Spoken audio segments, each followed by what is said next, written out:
the thing about what the amino acids is that, yes, they are building blocks of protein. Yes, they help you build muscle, but they do functions in the body. Surprisingly, a lot of people don't realise how good they are for the brain and different conditions. Some pick you up, some sedate you. Yeah. So some balance you. But most of all, you need these things. This is not like, screw those essential amino acids, I won't bother with them. You have to think about them. So this is the thing you need to consider first when you come to your meals and that sort of thing. Yeah. There's no such thing as an essential carbohydrate, is there? There's essential fatty acids. Yeah. There's essential proteins, amino acids, but no. So this is something we need to be aware of. And if you're suffering any of those myriad of conditions that we're talking about, those amino acids, they're fairly low toxicity. They're supposed to be in the body. If you're missing one, you're in trouble. Welcome to the ATP Project. You're with your host, Nicole and Steve, and we are picking up on our amino acid podcast. This is part 2. Now, if you've missed part 1, screw you. No, I'm joking. No, I'm joking. Go listen to part 1. Go listen to part 1. But even if you haven't, this will still be useful because we're going through the different amino acids and what they do in the body. And the MODY. Absolutely. See, you thought you knew every anatomy. You didn't know what the MODY was. No one knows the MODY. But here's the thing. Everyone thinks amino acids, just to recap, is just for your muscles, and amino acids, something with protein. They have specific little things in the body, don't they? These little things. Now, the first one we're picking up on called cysteine. What do we use cysteine for? Well, cysteine is used to produce glutathione and taurine. And taurine. It makes taurine. Favorite. Yeah, taurine. Yeah, and glutathione is one of my other favourites, really, the body makes. So. Well, glutathione is a tripeptide. Yeah. So it's got, I'm going to get this wrong probably, glutamine, cysteine and glycine. Yes. That's it, sure. Yep. To make glutathione, which is a very potent antioxidant in the body. Yeah. And cysteine is one of the key ones to making glutathione, which is a detoxing and antioxidant. Yep. So it's extraordinarily important for your health and everything. And you've got here, it's great for promoting building muscles as well. Yeah. Yeah, really good for building muscles. I look at cysteine for detoxification because of the glutathione factor. Yeah. But it can be good for so many other things. Detoxifying all your heavy metals, plastics, all that sort of stuff from the glutathione factor. What else does it do? It helps with the build muscles. Healing burns. All right. Yeah, really good for healing burns. Do you want a bit of semi-useless information? Yeah, hit me. If someone's overdosed with paracetamol, it destroys the liver, and if you went to hospital, the first thing they give you is cysteine. Is that right? I didn't know that. Is that useless or is that kind of important? No, that's kind of cool. It's how good it is for the liver. Oh, well, there you go. Potent antioxidant because it makes glutathione. Yeah. No, so it's a really good one. So. Amazing stuff, eh? Yeah. And you can get that in pork, in chicken, in eggs, in milk. Yep. Cottage cheese. Yuck. Who eats that stuff? I used to eat a lot of cottage cheese. I loved it. They used to have, I think it was a Weight Watchers brand back in the day, years ago. I don't eat dairy anymore. I haven't eaten dairy for 20, 30 years or something. But previous to that, I would have cottage cheese. I loved it. What did you have it on? I think I just ate it out of the tub. Oh. That's what, I was like doing a lot of competing and stuff at the time. That was my protein. So, yeah, I loved it. It was just a really nice one. I do miss it, actually. The other day, I was like, I could probably go a bit of cottage cheese. It's just that flavourless, gunky, sticky. Oh, no, so good, so good. Yeah, okay.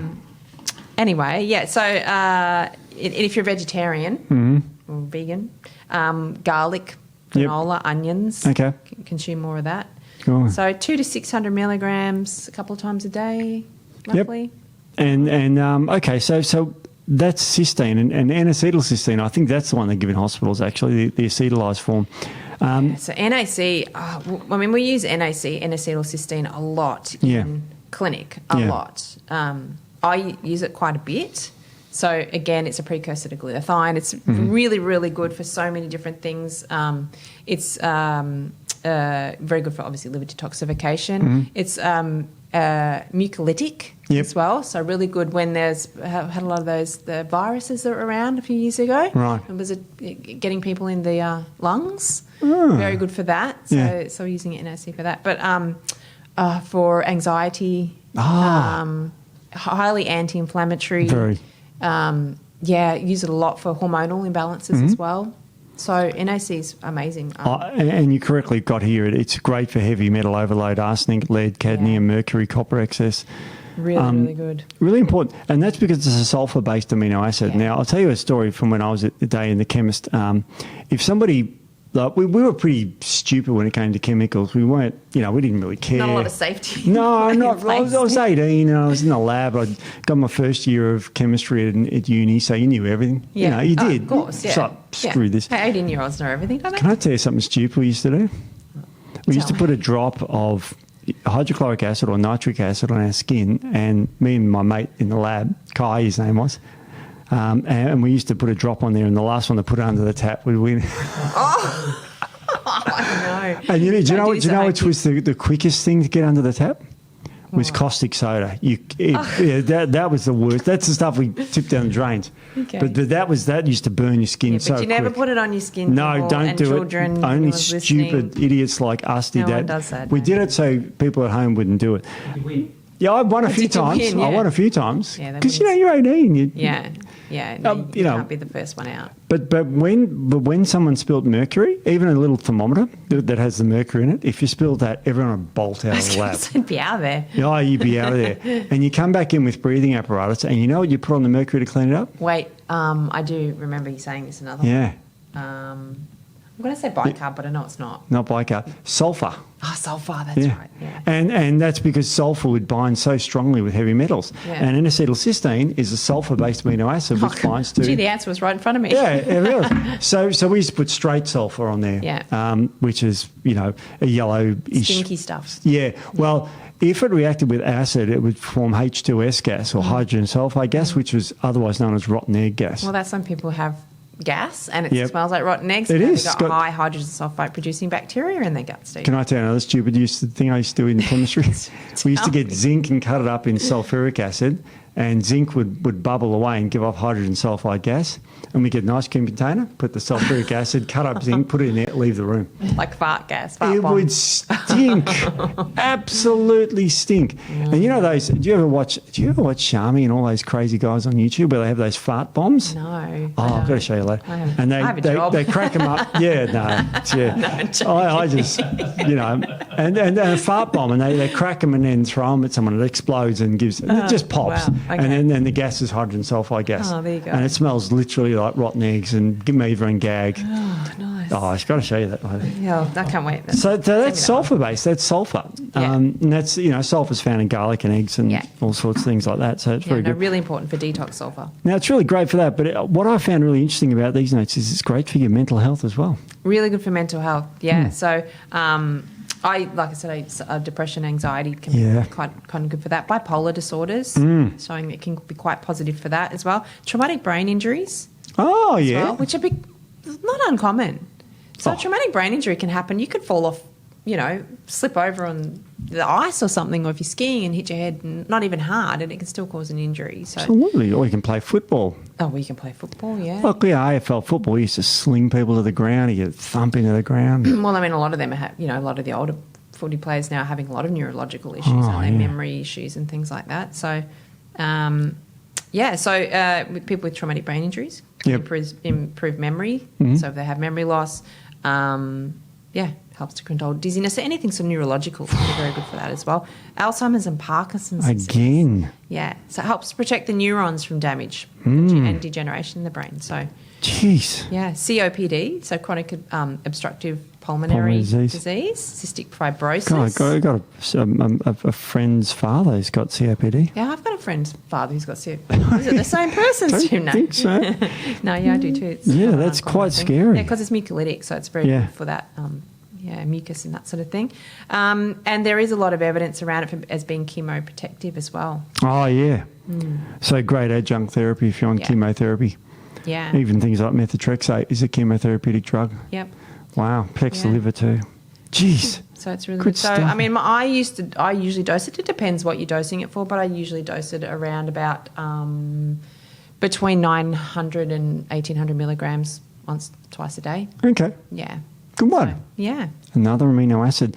Let's chill out for this next amino Let's acid. chill out for this one. This is another one of my favourites. Is I've got it? so many favourite amino acids. I know. Yeah. Well, I use this one a lot in clinic as well. This is called GABA or Gamma-aminobutyric acid. And you can take it neat Yep. What the hell would we use that for? So this is really good for nervous system function, so to chill everything out. Yep. So it's one of the calming neurotransmitters. This is excitatory neurotransmitters. This is a calming one.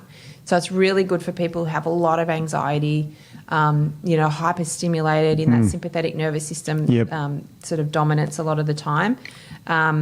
It just helps to calm everything down. So I use it a lot, actually. I use it a lot for people with anxiety. Yes. Can be really good for that. And insomnia can be really good for insomnia. I hate to ask this question, and you may not want to answer it on camera, but is it easy to get?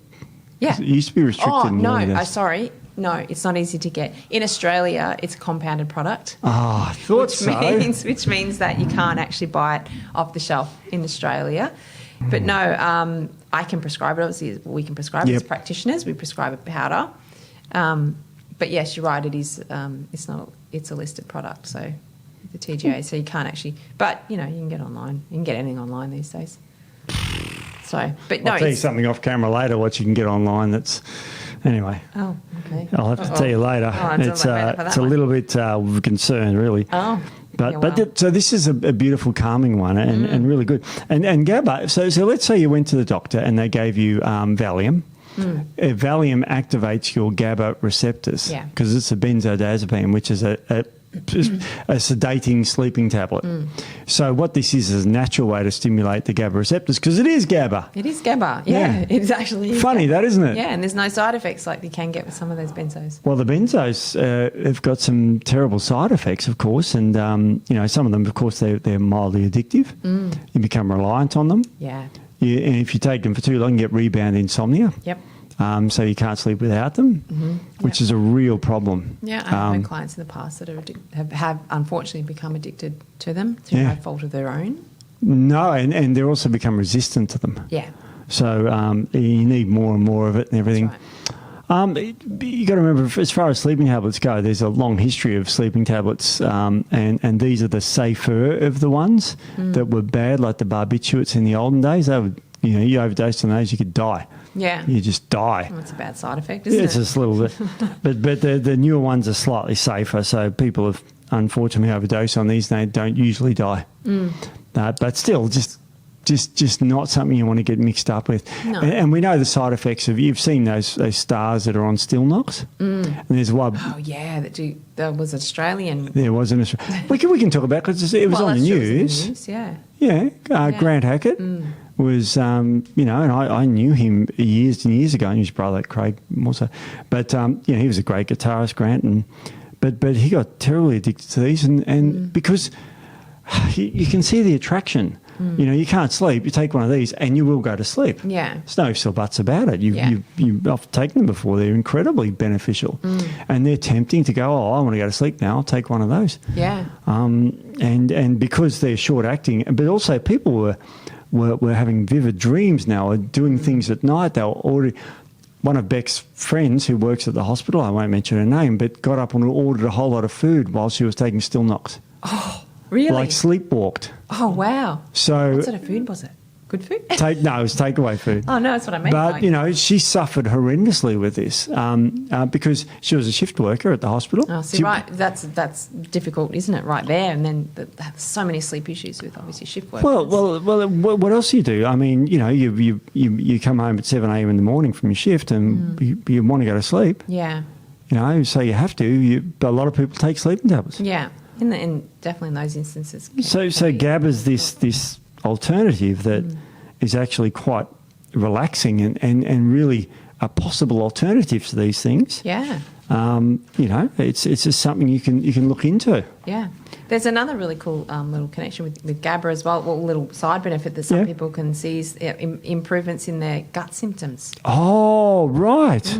Because of that gut-brain connection, which we're going to be talking about tomorrow with the vagus nerve. Vagus nerve. Yeah, so that those messengers travel up and down the vagus nerve to the brain and back down into the gut. So if you're taking the GABA, obviously it's a neurotransmitter, it's calming, it's going to also impact the gut as well. So some people it can have improvements in that gut as well. GABA. So that's really amazing, isn't it? Cool. Yeah. So GABA's a good one. Yeah. We've probably got time to do one more. and this is a cool one because it's the other end of the scale.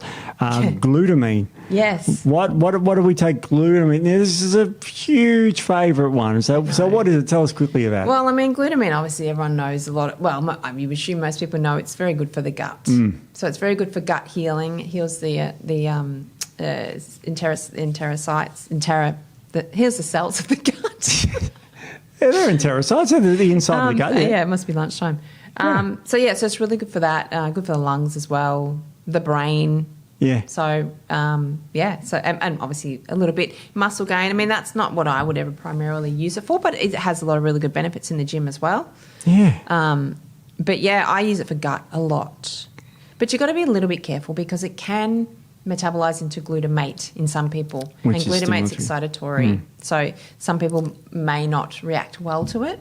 So if you're one of those people, you just need to avoid it while you fix underlying issues. Yeah, glutamate raised to farm with flavour enhancer 621, which is monosodium glutamate. Yeah. So a lot of people get headaches and get kind of antsy and flushed and angry and that sort of thing, and that's that glutamate response.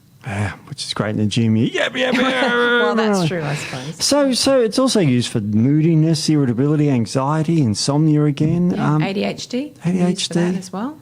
So that's really good for that. Depression. And the dosage of this. Oh, yeah. It's huge, isn't it? You can go very high in this. So, minimum probably 5 grams, so 5 to 15 grams, but you can go quite high. I mean, there's been studies of it a lot higher than that. Yeah. So, and people who are extremely quite ill. So a lot of people are very depleted, had a lot of illness. Glutamine's very good for that as well. So really important amino acid.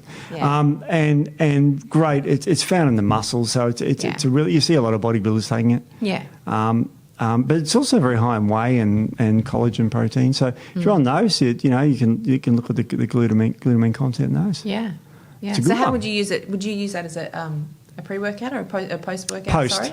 Yeah, to replete, because you're going to break down muscle tissue during the exercise, especially if you're smashing it at the gym. And you have it afterwards to repair it, helps the gut too. It's just again, it's one of those amino acids that we all love and we should be. It's a bit of a staple, that one. It's a staple. You've got here, it's great for nerve pain too. I didn't even know that. That's incredible. Oh, and also alcohol withdrawal support. Oh, yeah. Yeah, can be helpful. Actually, I didn't mention that with N-acetylcysteine for addictions. Yes, great for addictions too. Really because, good for addictions, yeah. For smoking cessation, stopping smoking. Cessation of smoking. Yeah, that's it. Yeah, cessation. It's like sashi. I'm not going there again. You can tell that it's getting close to lunch, isn't it? It's getting close to lunch. But but that very good for that. But glutamine as well can be great for alcohol withdrawal support. So, yeah, that's a really good one. We're going to talk about an amino acid called glycine, the smallest, simplest amino acid. Yeah. What's so good about glycine? Glycine. So glycine is one of my faves. Yeah. You said in the last podcast, it's one of my favourites. Yep. So I use it a lot for nervous system, central nervous system health. So nice calming amino acid. It's really good for anti-aging and longevity too, Steve. Why are you looking at me like that? No reason. No. It's great. It really is good. What else is it good for? Bone and joint health. Need that too. Yep. What else? Insulin sensitivity. I'm pretty good with that, but I probably need that. Yeah, cardiovascular health. Yep. Sleep. Yep. Liver health. And detoxification, as I said in the first. That's right. I forgot all about that one, Yeah. that pathway. But that's great. So here's the thing. Glycine, people take glycine on their own. You prescribe it on your own, but it's often found with things like magnesium. Yeah. And magnesium is kind of relaxing. We're not doing podcast on magnesium. No. But when you add magnesium and glycine together, you get that double whammy effect. Yeah. Magnesium glycinate's great. As I said, it's one of my favourites. I use it at night a lot. Give it to clients at night. And I will also prescribe glycine on its own. Yep. For other purposes. So, as I said, nervous system function. So for calming that nervous system down, for sleep, even for a bit of blood sugar balancing. So it has that insulin connection as well. So it can be really good for that. And detoxification. Great. Yeah. But what about athletes? Screw these peasants. Can that be useful for athletes? It's all about the athletes, right? Controls blood sugar, which can impact ATP production. So we want to make sure we've got good blood sugar. Good. Optimises energy levels. Yeah. yeah, it's really good for when you're training. Yep. So it's really good for that. And it's really good. It's synergy with creatine. So it really helps that because it helps deliver sort of creatine to the muscles. And glycine's pretty cheap. It's very cheap. Yeah, it's one of those amino acids that are pretty cheap. There was a product that many years ago that was a protein powder, and it was out in the market, and it was just fortified with glycine. Oh, really? So it tasted really good. Because it's got a sweet taste, glycine. So it tastes quite nice, yeah. It's good. So no, it's really good. It can help to reduce muscle breakdown. Yep. Can use it as an antacid. Wow. Yeah, so it can be really good for that. So that's at an acidic stomach. So it can be helpful there. Anything that for me as a man and... Oh, perhaps your prostate, Steve. Oh, yeah. Can be really good for your prostate. Because the prostate has a high amount of glycine. Yeah. So helps promote prostate health. Yep. Central nervous system function, as I said, that's what I use it for a lot. Really good for seizures and bipolar, isn't it? Yeah, really good for that sort of thing. So hyperactivity, all that sort of thing is really good. And sleep. Yeah. So that's why I usually prescribe magnesium glycinate in the evenings for people to help with sleep, and added glycine on top of that if they really are struggling can be helpful for that as well. But I love it. I use it a lot and I get good results with it. So it's great, and often combined with magnesium, and you'll see it in products that are told to be taken at night. Yeah. You find them in there. So that's a really good one, isn't it? It's really good. As I said, it's one of my top ones in the amino acids. I know. Yeah. And I'm going to give you an amino acid now that's underrated, I think. This is one of my other super favourite it's your ones. favourite And it's too. probably, I reckon this one would have to just about be my top favourite. Right. For a few different reasons. Well, don't put us in suspender belts. What? Said suspender belts. That's my saying, Steve. I say that. So put me in suspender belts. No, suspenders, I just say. Oh, do you? Yeah, you Okay. added the belt. I added the belt just to Yeah. be original. That's right. Rip off your ideas. I know, that's all right. So what is this amino acid? Inositol. Oh, yeah. I love inositol. I love it. I use it quite a bit. So very good for blood sugar regulation. Yeah. Again, really, really good for that. Used a lot in PCOS. To help Yeah, that insulin lots of studies. sensitivity. Yeah, so really good for that. It's anxiolytic. So when you can dose it quite high. So what's anxiolytic mean? So anxiolytic basically means it's anti-anxiety. So it helps to calm you down if you're feeling quite anxious. Yep. Calms the nervous system down. So it's really good for that. Insulin resistant, as I said, PCOS, as I said. Panic disorders can be really good for panic disorders as well. Obsessive compulsive disorder as well. Yep. And then the PCOS, as I said. Yep. And the other one, thyroid. Thyroid, yeah, of course. Yeah, really good for thyroid. So any type of damage to the thyroid, to the actual gland, inositol can help to repair the structure of the thyroid. So really good post-viral syndrome, which post-viral thyroid toxic thyroid syndrome. Toxic thyroid syndrome, yep. So post-viral infections that we've seen over the past few years. Jeez. There's a lot coming out now, and I'm seeing it in clinic. Thyroid issues because of post-viral issues. I'm trying to. I know not what you're say trying the not word. to say. Yeah, fair enough. But yeah, really common. A lot of thyroid issues after the last few years, and the inositol is very good at helping to restore the gland structure. So repair the gland. Look, it's great for sensitising insulin. So you can use it for if you want to cut and lose body fat. Yeah, great for fat loss, great for fat cholesterol loss. control, Oh. that sort of thing. So, Yep. and as I said, you dose it different doses for different things. So if you're looking at something for, say, thyroid to help with, support the thyroid gland, around about 1 to 2 grams a day. And then if you're having mood issues or anxiety, can go up to 16 grams a day. It's huge, isn't it? Yeah, you can have a lot. I love it because, if you overdose on some medications, you can die pretty quick. But this stuff is real because we've been consuming this for millions of years. Yeah. So it's not like a weird new what we call molecule from Mars, which is a molecule that's been invented. Yeah. The human body knows what to do with this. Yeah, no. So it's a good inositol one. is one of my top ones. I do use it a lot. So. And taking it before breakfast for Yep. PCOS is very important. About Yep. 2 grams. Wow. Yeah. So And PCOS, everyone's got PCOS. a lot of women have PCOS, yeah. So I PCOS. haven't, but yeah, no, you don't. no, But yeah, that's one thing I don't. And a lot of people are stressed, and a lot of thyroid issues now. Yeah. A lot. And as I said, after the last couple of years, there's a lot more emerging now, damage to the thyroid from particular viruses. So, very good for helping restore the structure of the gland. Amazing. Yeah. All right. Let's get off this woman stuff. Let's talk about muscle building, okay? I know women want to build muscle too. And girl stuff. Girls love building muscles as well. Isoleucine, we'll get on to leucine later, but Isoleucine, Yeah, so it's one of the branched-chain amino acids, Isoleucine. Yeah. So now we're talking. Yeah. Now we're talking. Yeah. So what's its primary function? Increases endurance. Yep. Helps heal muscle tissue. Yep. It's an anti-catabolic. So which means breaking down muscle. Muscle breakdown, that sort of thing. So it helps with boosting energies, recovering from activity, that sort of thing. So, it's involved in protein muscle synthesis. Yep. Not as much as leucine. No. A little bit more than valine. Yep. We're talking about leucine. Yeah, so increases glucose uptake and usage during exercise as well. So that's really good for that. So it's another really good one. It's a really good one, and while we're talking about it, you need about 4 grams a day, 3 to 5. So that's good. Also involved in hemoglobin synthesis. Yes. So red blood cells. Yeah, red blood cells. Yeah. So, because this is an essential amino acid. Yes. So if you're deficient in this, you could have like an anemia, and people are pumping full of iron and all this other crap, which won't do a thing if your isoleucine levels are low. No, that's right.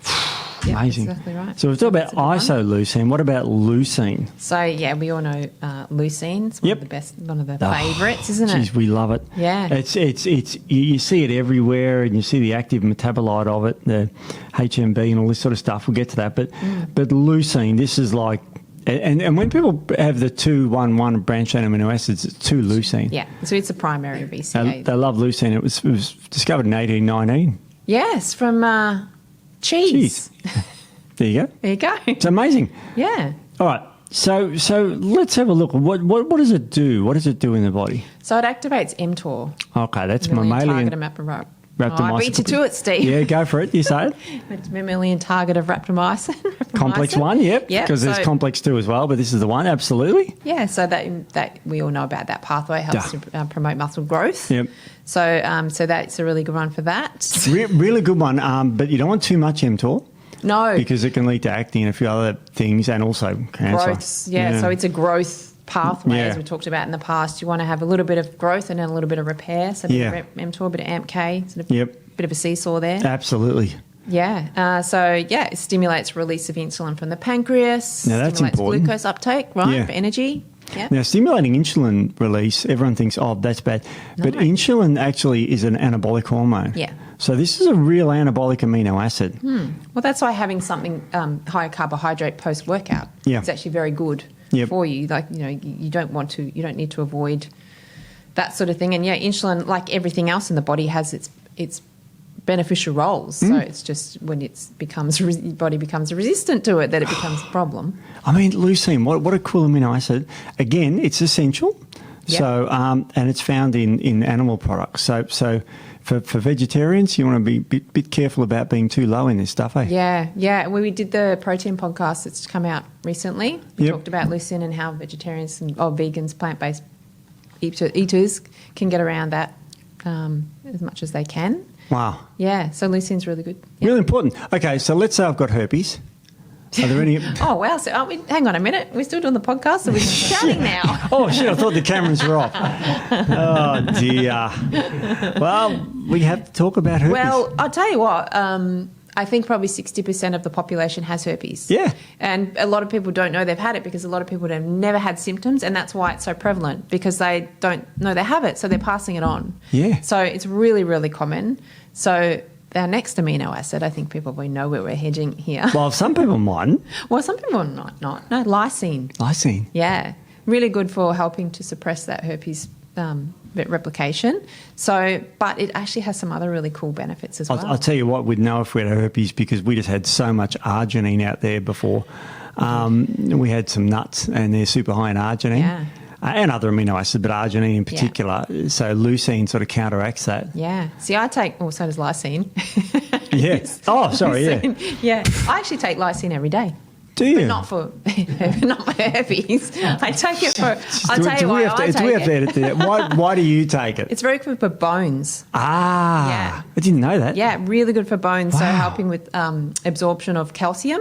Yeah? So obviously as we get older, as women, estrogen goes down, Yep. we lose that bone protective effects of estrogen. So lysine can be really good for that. So it's very good for bone health. And it's also good for cardiovascular health, it's hard to say. Yep.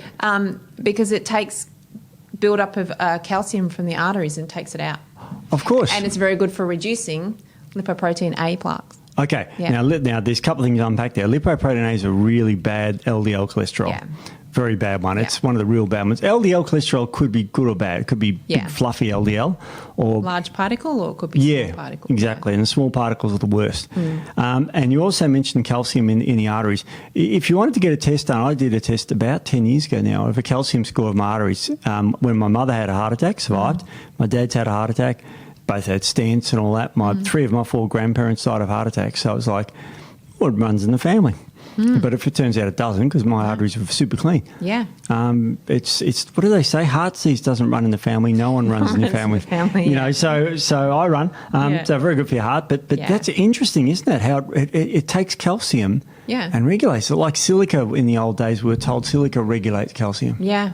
Yeah. Wow. Yeah, so lysine very good for anyone with bone issues, postmenopausal women, very good for that as well. So so not just for viruses, and also good for generally for viruses, antiviral. So not always the herpes virus, but any of those type of viruses. Any of the viruses, the ones that have been around in the last couple of years can be good for that as well. So yeah, I do like lysine for that reason, for the calcium. That's good, isn't it? That's a really good one to take long term. Yeah. Like I said, I've taken it. Well, I took it ever since I had a virus that was around a few. We can't say the word. We all know it. The last couple of years, there's been a big virus around the world, and I got it along with a lot of other people. Yes, so I started taking lysine from when I was recovering from that. Right. And now I take it for the bone health. So I just take a little bit every day. Why I not? take about a gram a day. Yep. Yeah, don't need a lot. And again, it's a great amino acid, so you don't have to worry about it being toxic or anything. It's already in your body. Yeah. Wow. Yeah, so that's a really good one. So I do like that one. Now, we're up to another essential one. Yeah. Methionine. Methionine. This is an interesting one. It's got good, not so bad because it's essential. Yeah. But it's a really weird one, isn't it? Yeah. You know, what would you use methionine for in practice? See, I don't ever use it. Yeah, okay. There you go. That's how often you use it. That's how often I use it. Yeah. So it's a precursor for SAMe, so S-adenosylmethanine.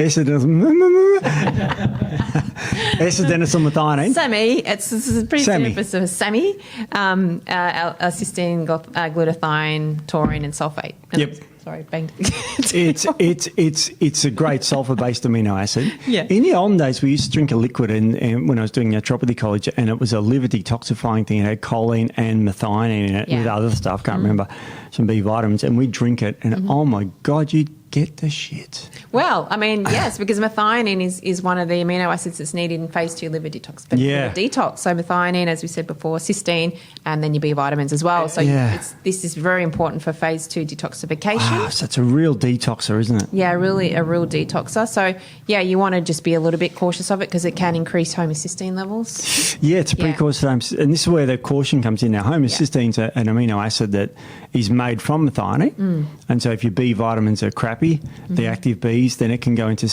goes into homocysteine, and that can lead to cardiovascular disease, neurological disorders, all sorts of things. Yeah. So methionine got that double-edged sword, but it's essential. So we can't say I'm going to avoid methionine because you'll die. No, definitely don't avoid it. Just you don't want to do it, and that's generally why I won't use it. I don't dose it as a single amino acid. Yeah. But yeah, it can be really good for heavy metal toxicity. So anything sort of detox wise, it's very good for that sort of thing. So, theanine's quite good. And if you're on medications, check with your GP if you're going to prescribe this, because there are some drugs like levodopa, Yes. which it inhibits the absorption of. That's right. So you'll be a bit careful. Levodopa is a funny one if you're on that drug for Parkinson's usually.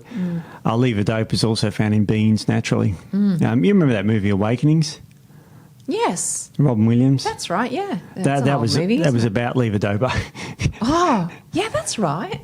I vaguely remember. It was a long time ago. I reckon I would have been young then, Steve. I wasn't that young. 20s? I was going to say It was a great movie. It was a great movie. Yeah, it was a good movie. It wasn't a comedy.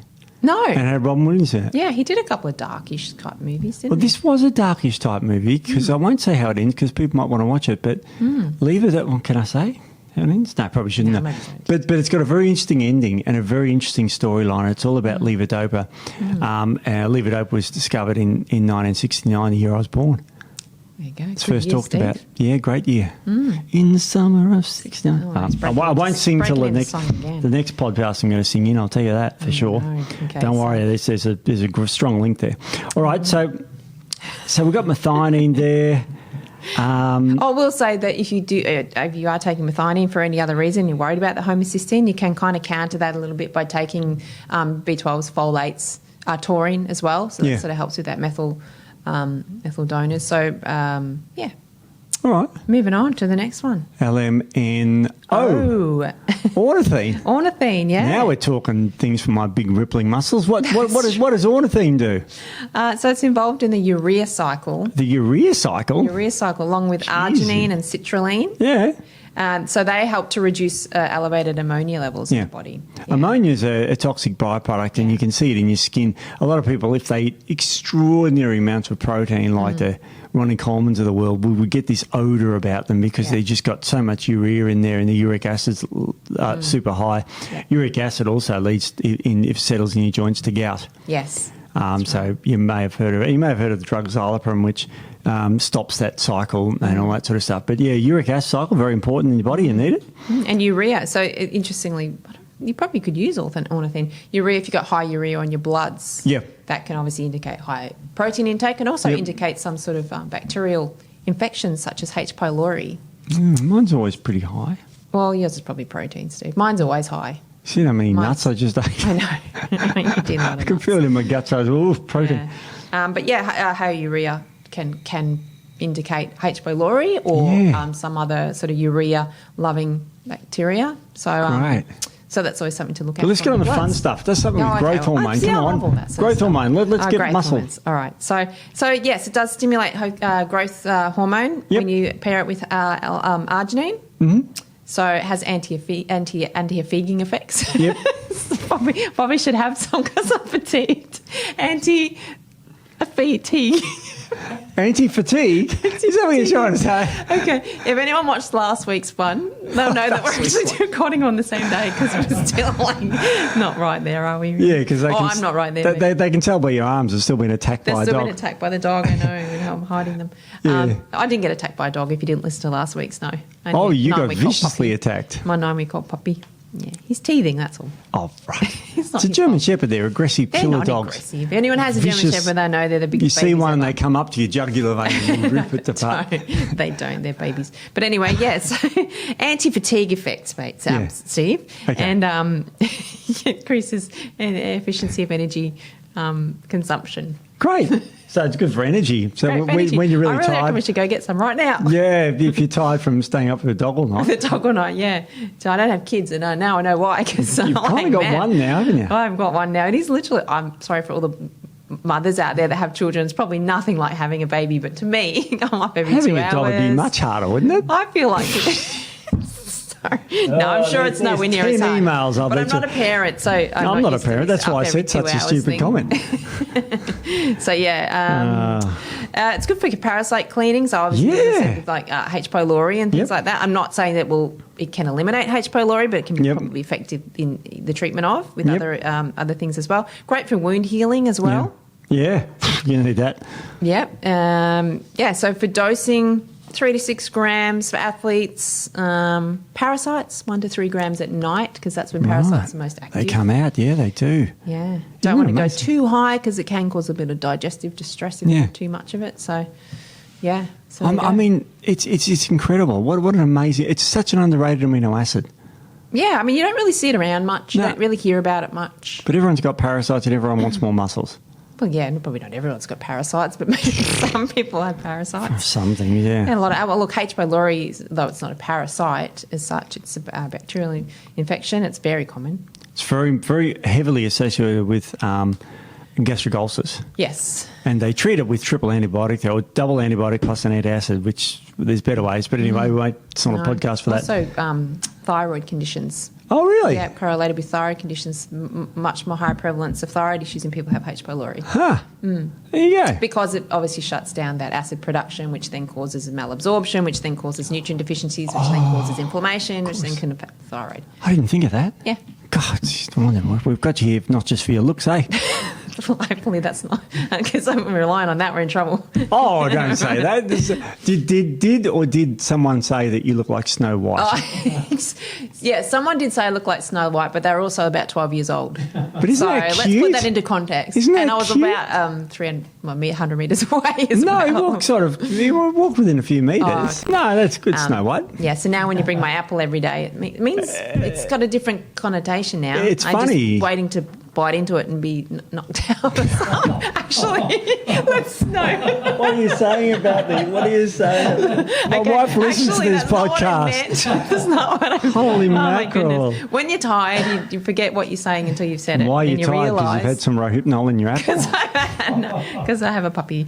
Oh, okay. It's not the apple. It's not the apple. But Steve does bring me an apple every day. I do. I have for yonks, even before you were called Snow White. That's right. Let's say the record here. My wife listens to this thing.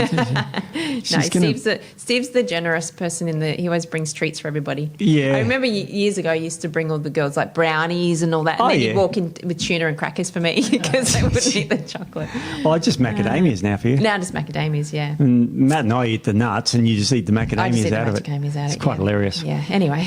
It's funny. Back off track again. All right. Now, this one's a bit hard to pronounce. Phenylalanine. Phenylalanine, yep. Yep. Now, what the hell's that, and what does it do, and what is it good for, and where does it primary act? So it's a precursor for tyrosine. Ah, yes. Which is needed for, as we said in the first one, T4, so thyroxine, which is a thyroid hormone. So it can be good for appetite suppressing. Yes. Suppressing. Yes. So it's a precursor for noradrenaline. All right. This one I am a little bit wary of because of that reason, because it can increase those stress hormones. Yes, it can. Some people who are more inclined to be a bit more anxious or a bit more highly stressed, higher cortisol, this one, I'd just be a little bit more careful about it. And interesting because it's a precursor for tyrosine, and people that have thyroid issues, they go, I need the tyrosine. Yeah. So and they usually a lot of times anxious, and so this makes them a lot worse. So I don't use it all that often. So we used to give the D form for pain, but that was years ago. It's funny, phenylalanine, if you read on the side of a Diet Coke can, it'll say not suitable for fetal phenyluria, which is a condition where you can't metabolise phenylalanine. So if you had a tablet of this, you'd be dead. Yes. If you had that, but you haven't got that because you'd be knowing about it because this is an essential amino acid. Dead, so you wouldn't know. I mean, we're picking on this. We're picking on this guy, but he's essential. He's needed in the body. Essential. Very good for skin conditions. Yeah, it's a precursor for melanin as well via tyrosine. The brown stuff on your skin. Yeah, I thought you were talking about me and the brown. I'm brown. Oh yeah. So good for. Matt's just like one of my he hates his life right now. He hates his life now. He's got to edit all this. Oh my God! He's got to edit us. But here's the funny thing. Last night, I recorded 60 Minutes because they had a story on Ozempic. I was going to talk to you guys about that. Sorry, we're still recording. Yes, it was very interesting. It was very interesting. Yeah, I listened to that too. Now, Ozempic is an appetite suppressant, and it's given to people with diabetes to stop them eating so much, that sort of thing. And it increases cholecystokinin. And guess what else increases cholecystokinin? Phenylalanine. Exactly. Exactly. So maybe if you're thinking about getting that needle, which has Horrendous side effects. Yeah, horrendous. We did a podcast on it about a year ago, so have a listen. Yeah. Yeah. You know, and they mention in the show that it increases pancreatic inflammation and cancer. And pancreatic survival of cancer is about 5% after 5 years. And thyroid cancers. But apart from cancer, it's pretty safe. So. Apart from that. Scary. Yeah, a bit scary. So, yeah, this is probably a better option. Probably a better option. But yeah, look, it can raise your blood pressure, and because it has that effect on the catecholamines. Yep. So you just want to be a little bit cautious about it. And one other caution, if you're on an antidepressant, and what they call is MAOs, monoamine oxidase inhibitors, just don't take this. It's one that's problematic. So, and again, has side effects with levodopa, so does everything. Yes. And also you mentioned here certain cancers, like melanomas, because melanin, yeah. It's interesting. You've got to be careful with it. Again, this won't cause melanomas. No, if you have the propensity, it fuels it. Exactly. Yeah. It's like sugar doesn't cause cancer, it just gives you the environment for cancers. That's right. Exactly. Yeah, and it can cause insomnia if you take it too close to bedtime, so I take it in the morning. It has quite stimulating effects. So anyone that's a little bit sensitive to sort of stimulating type things, then probably don't be doing anything with this one. No. But yeah, metabolic rate, digestive system, and sort of the primary sort of uses for phenylalanine. Good one. Yeah. No, I like it. I don't mind it. It's a good one. Yeah. Now, here's one of my favourite ones. Yeah, this one's a good one. Proline. Proline. They're in the peas. We talk about proline a little bit in relation to collagen. Collagen, proline. Okay, tell us the link there. What's going on there with proline and wrinkles and that sort of thing? So it's needed for the production of collagen. Yep. And cartilage, healthy joints, ligaments, skin, that sort of thing. So can I take you back to 1770 for a sec? 1770. That's when Captain Cook discovered Australia. Oh, there you go. You remember that. I learnt something in school. And he had a lot of disease on his ship, of course, and one of them was scurvy. And scurvy is a lack of vitamin C, and vitamin C is needed to convert proline to hydroxyproline to make collagen. Yeah. So because there was no vitamin C, no one was eating fresh anything, so in the middle of the ocean, eating fish and biscuits or whatever the hell they used to eat on ship. They had dried biscuits because they'd keep. And they developed like bleeding gums and everything because the vitamin C wouldn't make collagen. So when you chewed, it destroyed your gums because you couldn't repair them. So they had bleeding gums and developed scurvy. And they found that lime juice used to cure it. Yeah. So that's where the name people on ships are called limeys. If you wonder where the name comes from, probably not. So what we care about is L-proline makes, helps with fine lines. Yeah. Better still, hydroxyproline. Yeah. So that's not in here, but that's a really good one. But what about cardiovascular health? This stuff's good for that, doesn't it? Yeah, because it stops definitely. the crap building up in your arteries. Yep. It inhibits the binding of lipoprotein. And lipoprotein's cholesterol. Yep. Prevents cholesterol build-up. So, as we said, with the lysine, helps with that plaque prevention in the arteries. Wow. Yeah, so it's really good for that. Love that one. Yeah, really good. And for you need a lot of it at the moment. Why? Because I'm old, Steve? What are you trying to say? Because you have your injuries. Right. Jeez. I'm like, meant for the skin. It's not about getting what did we say? I know I have wrinkles, Steve, but you don't have to make it known. No, I'm pointing at your arms. No, for my arms, yeah. You need to heal those things. I do. Well, I've got a day and a half away from the puppy, so that hopefully will be enough time before he rips into my arms again when I get home. Vicious dog, something. So vicious. If you saw him, you wouldn't say that. No, I've seen videos. He's gorgeous. He's very cute. He needs more collagen for his ears to stand up. I know his ear's coming up. It's popping up. It'll be But up. then the other one flops over and... Well, they see, we said they go up and down. They go up and down. Everyone has a German Shepherd nose. They don't pop out with When do they pointy become ears. like Doberman ears, like the proper... Well, anywhere up to 6-9 months of age. Oh, okay. I've had a puppy that they were up at 12 weeks and that was it, and they stayed up. And wow. This one is 9 weeks and they're coming up. So when we first picked him up, one was super floppy. Now it's only half floppy, and the other one's up floppy. Anyway, it's not about dog's ears.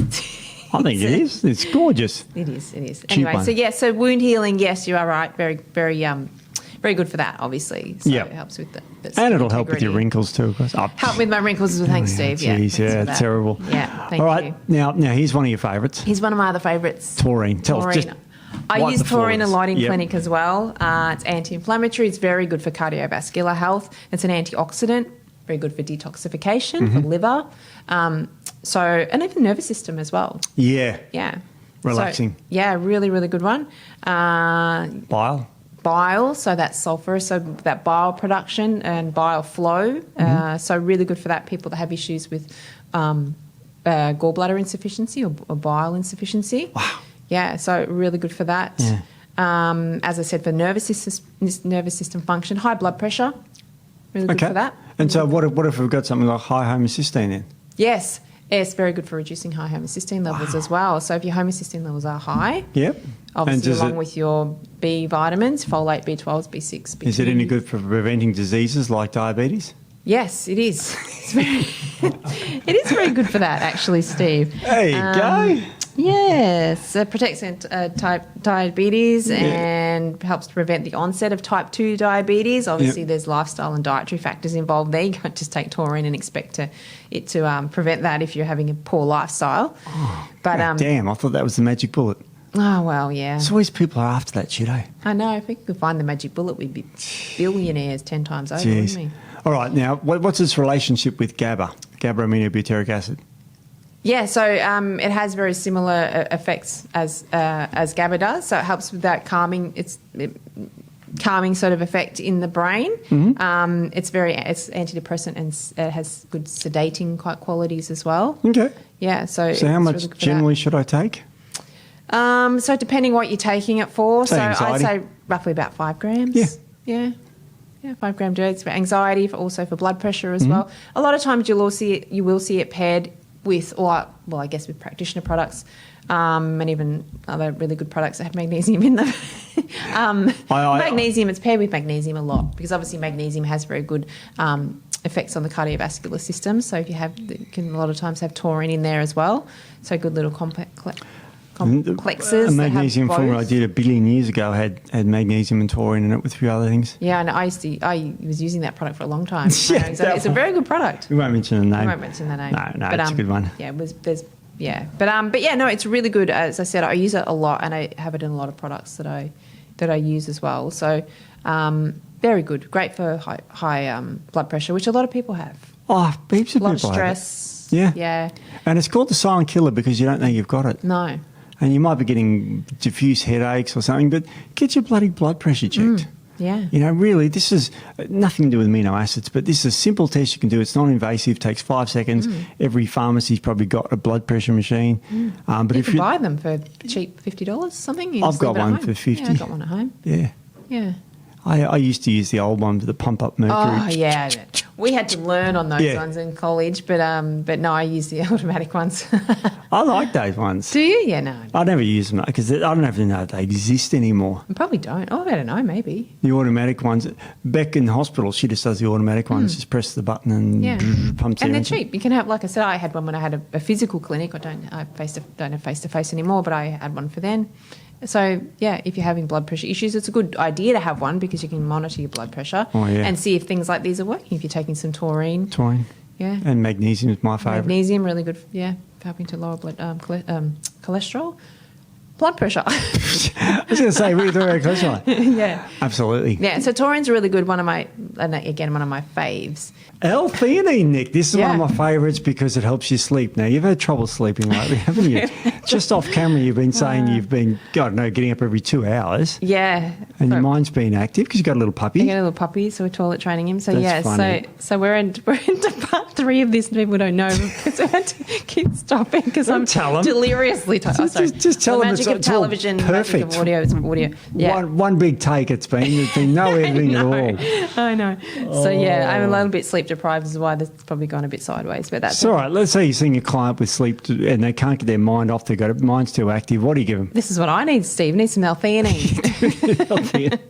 So L-theanine's great. I actually love L-theanine because it's very good for stress, anxiety, mood, that sort of thing. So it calms you down, but you stay alert. So things like GABA we were talking about earlier, they're very calming for the nervous system, but they sort of they're not sedative, but they chill you out, that sort of thing, help you relax and obviously sleep at night.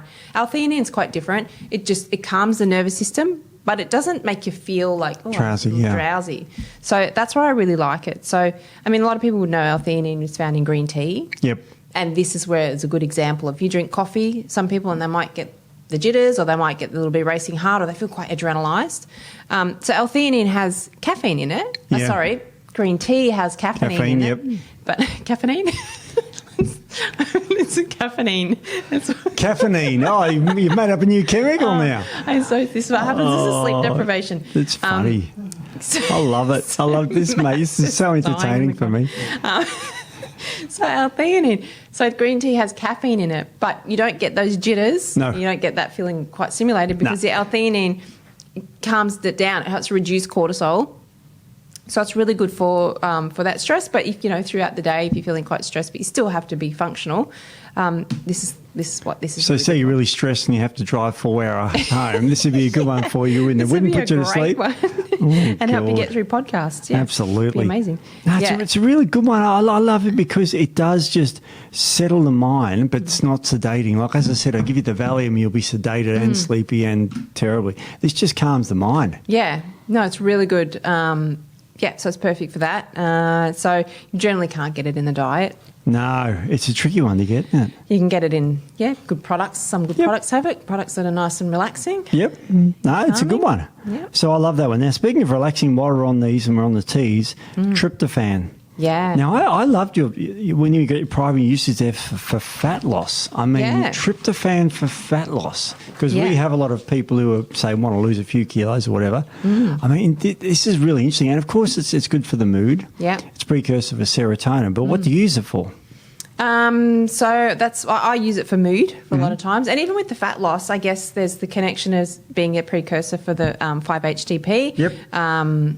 Which is, precursor for serotonin. So serotonin helps with relaxing the nervous system and sleep. And if you have lower stress and you sleep well, you can always lose fat easier as well. And when you lack of sleep, your appetite increases. Yes. Now, I don't know about you, but is your appetite higher today because you didn't sleep well last night? It is a little bit higher, yes. I usually eat my breakfast about 11 or 12 midday, and I was hungry by 9. But I was up at 4, quarter to 3:30.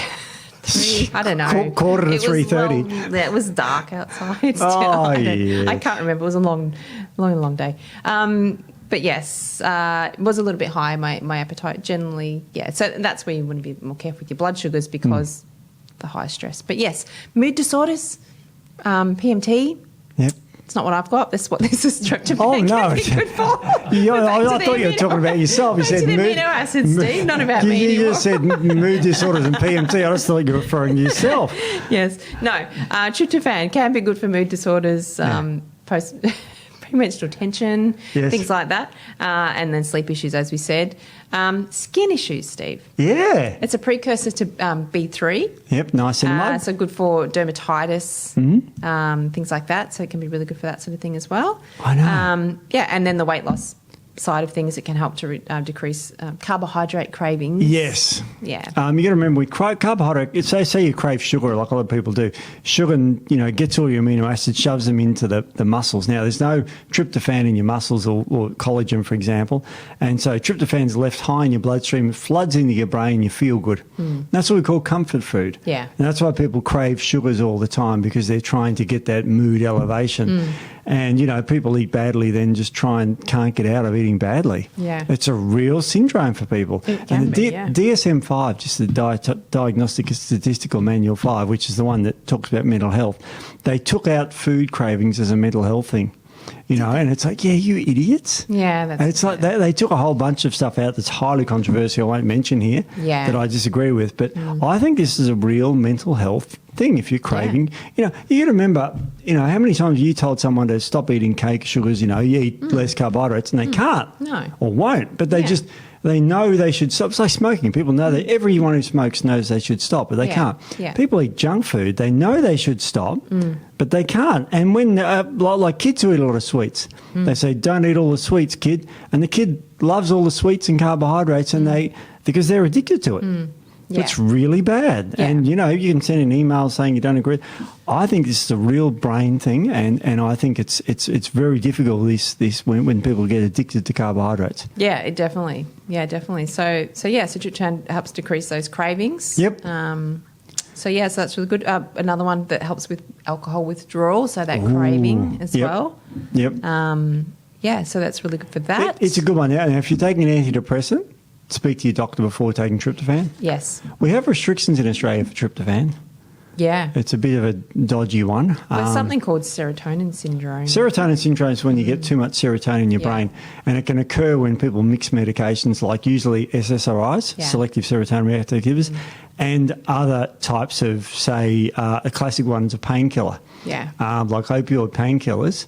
Tramadol is the classic one because tramadol works by opioid as well as serotonergic on the brain that stops pain. So if you take tramadol, a normal classic prescription painkiller, with an antidepressant, you can get serotonin syndrome, which can be fatal. Yeah. Really dangerous stuff. Yeah. So you don't want a high dose. I mean, tryptophan is not a medication, but it still can have that that therapeutic effect. So you don't want to be dosing it super high.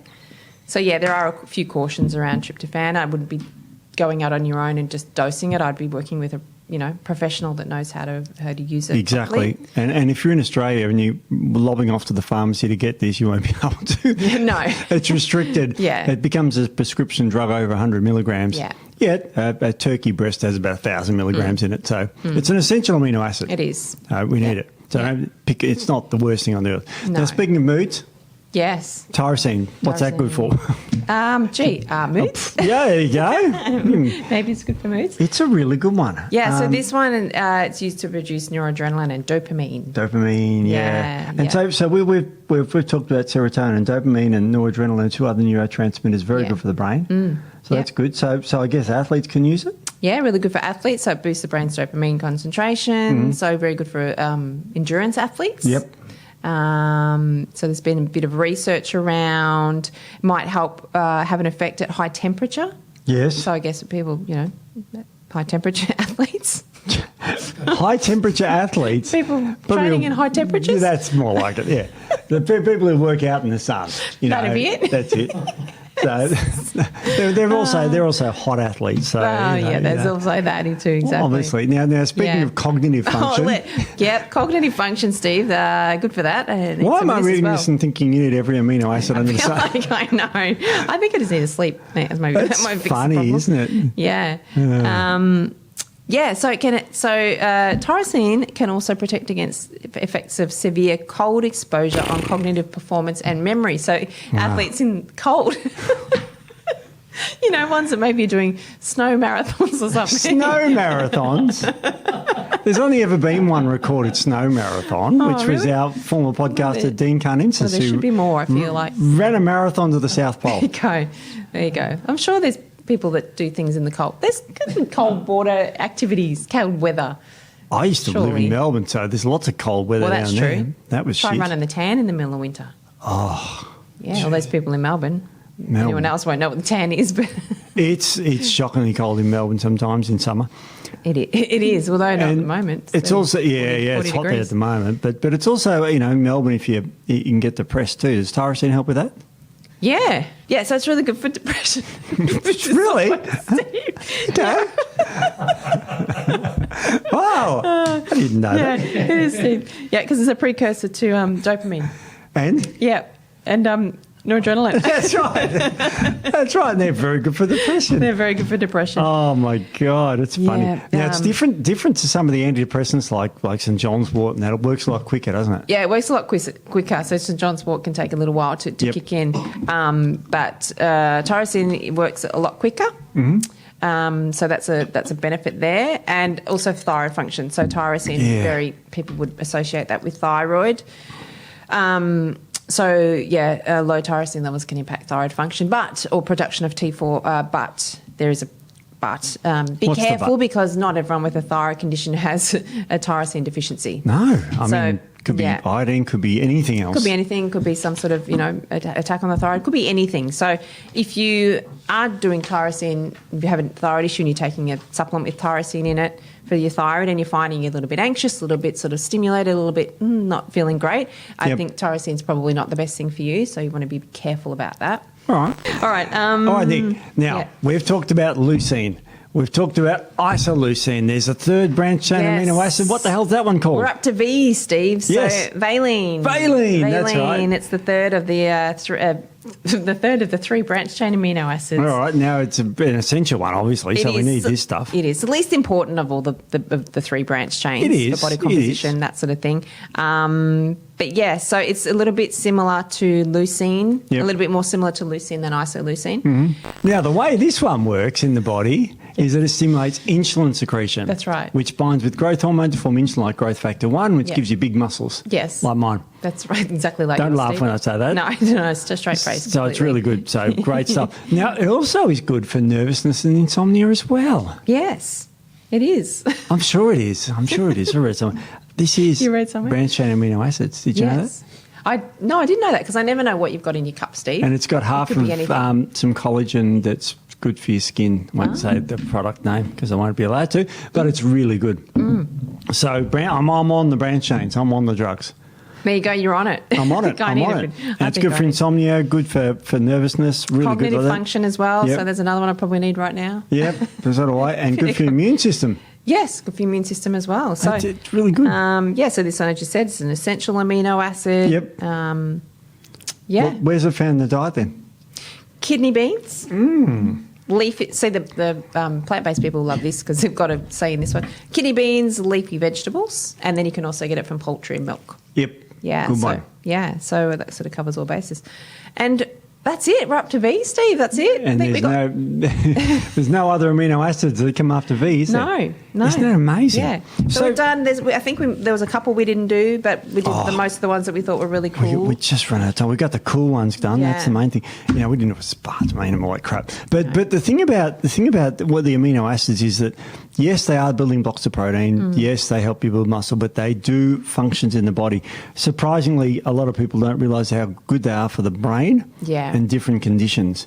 Some pick you up, some sedate you. Yeah. So some balance you, but most of all, you need these things. Yeah, definitely. This is not like, screw those essential amino acids. I won't bother with them. You have to think about them. Yeah, definitely. So, I mean, obviously protein first, because that's where you get amino acids. But yeah, you can do therapeutic amino acid, protocols as well, as we said. So single amino acid therapy, or you can combine some of these. I put glycine and taurine together a lot. I do mixes with that, add some inositol depending. So yeah, it's hopefully some of the information we've given out the last two podcasts, and part one, part two. That's right. It's been a while. We started this podcast hours ago. Yes, shed a bit more light on how important and how valuable these can be also for helping to maintain health in the body and, And regulating protos balances. is a Greek word meaning first. That's right. So this is the thing you need to consider first when you come to your meals and that sort of thing. Yeah. There's no such thing as an essential carbohydrate, is there? No, there isn't. There's essential fatty acids. Yep. There's essential proteins, amino Yeah. acids, but no. Yeah. So this is something we need to be aware of. And if you're suffering any of those myriad of conditions that we're talking about, those amino acids, they're fairly low toxicity. They're supposed to be in the body. So consider them as medicine. Yeah, this is amazing. All the stuff. 40,000 different proteins found in the body. Yeah. If you're missing Amazing, one, isn't it? you're in trouble. You're in trouble, yeah. 40,000. How do Yeah. they measure that? Yeah, it's Well, I crazy, think, we've run out of time. We have. All So, right. yeah, we'll see you all next week. I'll see you next week. See ya. Bye.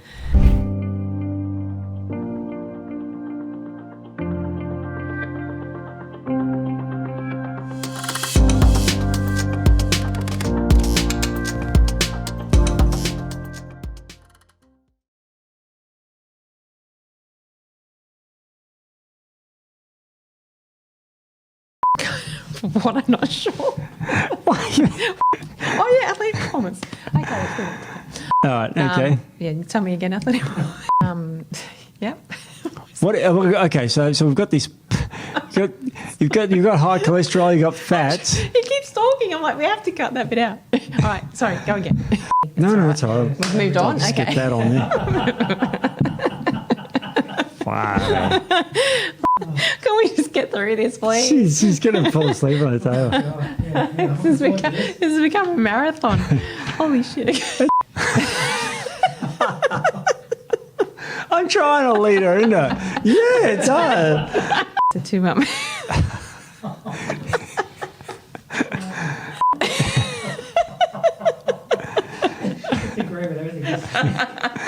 No, you have to take this on an empty stomach, don't you, Nick? That's it. Sure, yep. I was going to cut that bit out. I was going to say something like, sound that, cut that out. Do you want me to say it again? Yeah, no, let's just move on maybe. Oh, shit. So it's good. It's good, yeah. Oh, this is going to make... We're nearly there. We're nearly there. Come on, just hold it together.